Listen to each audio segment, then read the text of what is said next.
You only need to know me. I will be the one.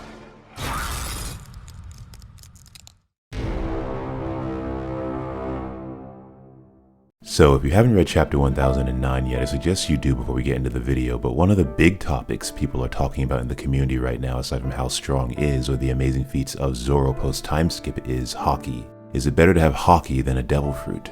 So after you're done watching this video, or maybe you want to pause the video now to give me your unbiased opinion, like the video, subscribe, and leave a comment below to let me know which is better and why, Haki or devil fruits.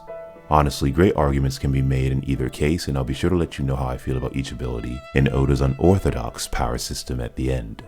What's the big deal with Haki, some of you might ask? Well, it's because of something that occurred in chapter 1009, how Oda touched upon what has frequently been a joke in the One Piece community. Law's powers are overpowered, or at least, for the longest while, many of us held onto this belief. Why couldn't Law, if he wanted to, teleport Kaido or Big Mom into the ocean? Why couldn't Law drown them? Why could Law do this with Doflamingo, however, back during Dressrosa? Why couldn't Law switch the souls out of the Yonko's bodies into fodder if he wanted to? Well, we get an explanation in chapter 1009, to my surprise, rather than give Law a power boost or upgrade. Although there's still a lot of time left in the fight, in Wano, and Law could surprise us, Oda has chosen after Law's defeat to Doflamingo to not really make him any stronger than he previously was. If we're being fair, Law seems to be the same strength as he was on Dressrosa. And again, rather than make Law stronger in Wano, Oda has provided us with what some call a cop-out, an episode of literary convenience, in which Law cannot use some of his more extravagant or OP abilities on people with strong Haki. Thus, the implication that Haki can nullify some devil fruit abilities, and I believe this heavily implies strong wills, because Haki at its core is spirit, and this ties into willpower. I know that I had made a suggestion in my review/analysis for 1009 that simply having Conqueror's Haki is enough to negate Law's and other ridiculously overpowered paramecia abilities, but I was really referring to the degree of Conqueror's Haki. Some Conquerors are greater than others, and if you watch my recent Advanced Conqueror's Haki video, Why Luffy Will Be the King of Kings, you'll understand why. Overall, while some might never manifest Conquerors, it's worth pointing out you can have a strong will without having Conqueror's Haki. Zoro has not yet been identified as a conqueror, despite many theories while we're still holding out hope, but he has shown himself to have a very strong will. Kuma may or may not have intended to kill Zoro, but I personally think he did. Despite knowing Luffy to be Dragon's son, he had his orders and might have found a way around them by taking Zoro's life instead. Maybe we'll get an official answer one day unless Oda has already provided it, and in that case you guys can feel free to enlighten me as you always do in the comments. But Kuma, with his paramecia ability of swapping pain, if he really did mean to kill Zoro, failed to do so. Zoro's will was too great. I know that isn't the best example, and it's intentionally not. I just wanted to bring that up as a baseline for this discussion. Another example of strong wills of people that aren't conquerors generally resisting paramecia devil fruits initially portrayed as one it KOs are Big Mom's soul powers, Soul Pocus. Big Mom had no trouble taking the lifespan of various characters. She took much of Pedro's lifespan in the past, but you have to wonder if Big Mom tried to do so again in the present or recent present, back when Pedro was alive. Would she have been successful? Pedro's courage, his will, his conviction to bring forth a dawn, made him unafraid of death. For a man so willing to blow himself up, surely he wouldn't have suffered or succumbed to or feared Big Mom. Surely Big Mom wouldn't have been able to repeat what she had done to Pedro years ago. Just my thoughts on that, as it pertains to will, Haki, and devil fruit powers.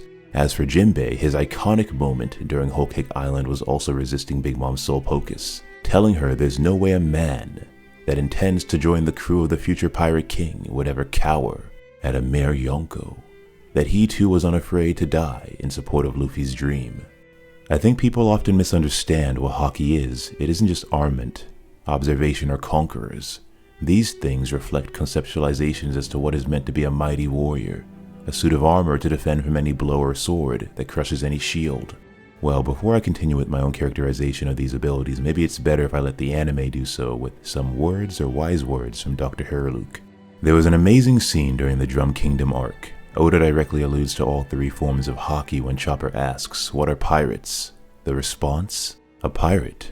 Pirates are great men of the sea. They have a body hard like stone, the eyes of an eagle, and a voice that tears the sky asunder. A body hard like stone, armament, the eyes of an eagle, observation, and a voice that tears the sky apart, that affects and transforms the very world around you would be conquerors. However, despite the flashiness of this description that invokes the aforementioned image of a well-equipped fighter, the heart of every warrior is defined by much more. It is defined by his spirit, which in One Piece invokes the term Haki. Haki being a term related to Scandinavian sea kings and so kings in general. What do most kings have in common? Well, Rayleigh told us to answer this, that Haki is a power that lies dormant in all the world's creatures. Presence, fighting spirit, and intimidation. It is not different from the things that humans can naturally sense, such as these. The act of not doubting, that is strength. Not doubting, belief, will, conviction, these are qualities of kings. And it would only make sense that the greatest Haki users possess the qualities of kings, and the greatest kings, therefore, would have the strongest wills or spirits.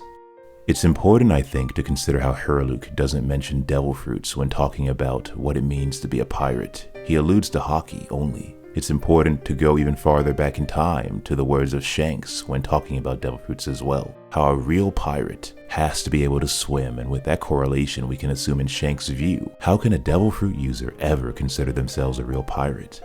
Although I'm sure he was only joking. And Luffy actually at the end of that conversation has a perfect rebuttal to that sentiment. As for why Haki can nullify devil fruits, well, devil fruits reincarnate and therefore they are believed to have a soul. It is possible that the spirit in every devil fruit somehow manifests, and it is that which fights in battle. And so with Logia, we have seen some Haki users relying on their spirits, counteract and negate intangibility of Logia or special paramecia users to make them more tangible or susceptible to damage. In these instances, we are witness to a fight between Haki, spirit, and soul, a battle of souls, I guess you could say.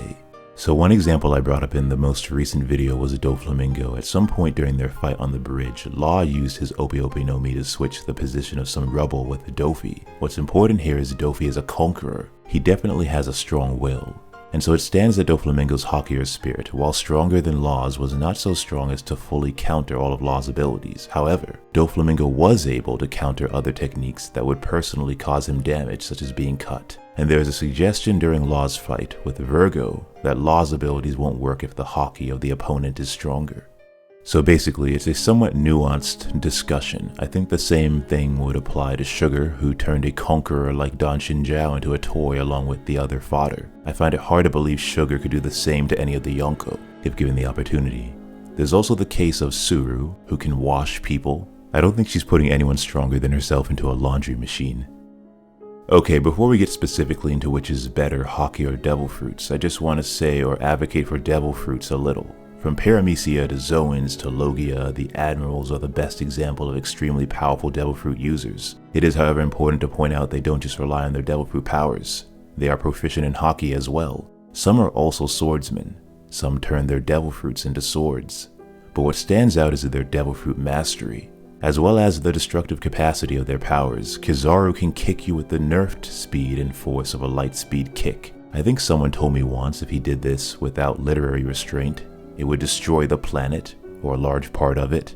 Fujitora has gravity, that's self-explanatory. Gravitational forces help define the physical relationships of the universe. Akainu is a human volcano. Aokiji, while the walking Antarctic, can probably make himself as cold as liquid hydrogen or the vacuum of outer space. We can go down the list. Some devil fruits at face value are better than others, but some, with the proper training and in the right hands, can seem useless or weak at first, but work miracles with the proper investment of time, energy, and training. Luffy's Gomu Gomu no Mi is one example. Also, some devil fruits can achieve time travel, at least into the future. And some can control people against their will, while others can become mythological creatures or figures of legend that are almost impossible to kill. And the story isn't over yet. Imagine what else Oda has yet to introduce. But I think overall, there's increasing reason to believe that Haki is better or superior to devil fruits in many ways, if not all. Yes, there will obviously be things devil fruits can do that Haki cannot, but when it comes to combat and a hypothetical matchup between Shanks, who we presume to be a Haki master, as well as Luffy, and a heavily reliant devil fruit user such as Blackbeard, the value of Haki in a matchup against someone with 2 devil fruits, maybe 3 in the future, cannot be stressed enough. I don't know who it was. I think it might have been King of Lightning or someone else. Sorry if that's the wrong name drop, but I think some have argued Blackbeard doesn't need 3 fruits. Not so much because he's already too strong, but because 3 devil fruits would make him too strong. That if Blackbeard acquired a 3rd devil fruit, aside from the power of darkness, earthquakes, and whatever his final one, maybe a zone would be, it'd be too much for a rubber boy like Luffy to handle, Haki Master or not. Well, chapter 1009 seems to have dealt a death blow to this argument, mainly because 1. People have speculated Luffy with his rubbery body can negate or redirect Blackbeard's vibrations, that Luffy could endure the damage of earthquakes. If Haki can overcome the powers of not just Paramecia, but maybe even Logia with special side effects, maybe Luffy can overcome the Yami Yami no Mi's ability to drain or nullify Luffy's Devil Fruit powers, which means Blackbeard really does need that 3rd and final Devil Fruit for a fight with Luffy when he reaches Blackbeard's level, so that it would not just be a one-sided fight in Luffy's favor at the moment. That's just my opinion. Now, it didn't used to be that way. I think it's also important to remind everyone that Oda has been slowly establishing ever since post-time skip ways in which devil fruits can be overcome. Pre-time skip devil fruits were portrayed to be standard setting, that you wouldn't stand a chance without one. Or at the very least, devil fruits afforded an unfair advantage. Post-time skip and the new world have leveled the playing field with Haki. Haki can enhance your devil fruit abilities or be used to bypass, or as this video is discussing, negate the powers of others. I think as of Wano, we've seen this emphasized the most. Luffy training his Haki, training to master advanced Ryu in Udon Prison, so that he could both block and damage Big Mom, but also bypass Kaido's tough dragon scales, a feature of his recently disclosed Dragon Mythical Zoan. I also want to point out how my Advanced Conqueror's Haki video, Why Luffy Will Be the King of Kings, I mention overcoming death and other worldly ailments. Without spoiling that video with the hope that you go and watch it after this, I think Odin relied on Haki, his will or spirit, to achieve his hour of legend, when he should have boiled to death.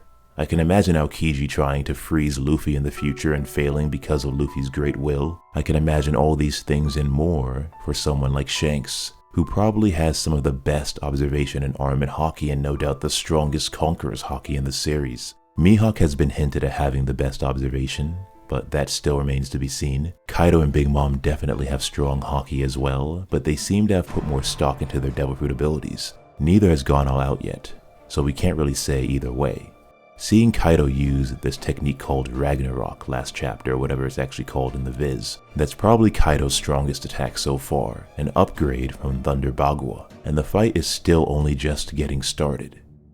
I think because Rayleigh gave us a taste as to what Haki can do in just about all its forms, and also because we saw during Luffy's fight with Katakuri that there are even various levels to Haki, specifically observation, such as heightened emotional intelligence to future sight, and that Rayleigh implied it isn't easy to reach these higher levels with just training, that the earliest we'll get to see Luffy display more Haki related abilities in the future and confirm my personal views on Haki being better is during the fight with Kaido, and future fights in the story. Outside of Luffy, Shanks as someone that possibly studied under Rayleigh is our best and perhaps only upcoming chance to see what Haki can really do. There's a reason this guy became a Yonko 6 years ago. There's a reason Shanks is the youngest to ever become an emperor out of the bunch. There's a reason why even the Whitebeard pirates could only stand back and admire the tremendous spirit of this man. A man who Luffy's own character and will is written and somewhat inspired in the image of. And if Haki is written as an allusion to Scandinavian kings, a strong character and unquestionable will is what defines the greatest pirates on the sea. There's no reason to doubt Luffy, like Roger and others before him, will become a Haki master. For on this journey to achieve a singular dream, Haki seems to be that dividing line between the weak and the strong, and Luffy, with unrivaled ambition, might possess the very spirit that is necessary to become Pirate King. We will have to wait and see. Don't forget to like the video, comment with your thoughts below, share this with your friends, and subscribe. Also click that notification bell. As always, there is more to come. Until next time, I'll see you all in Valhalla.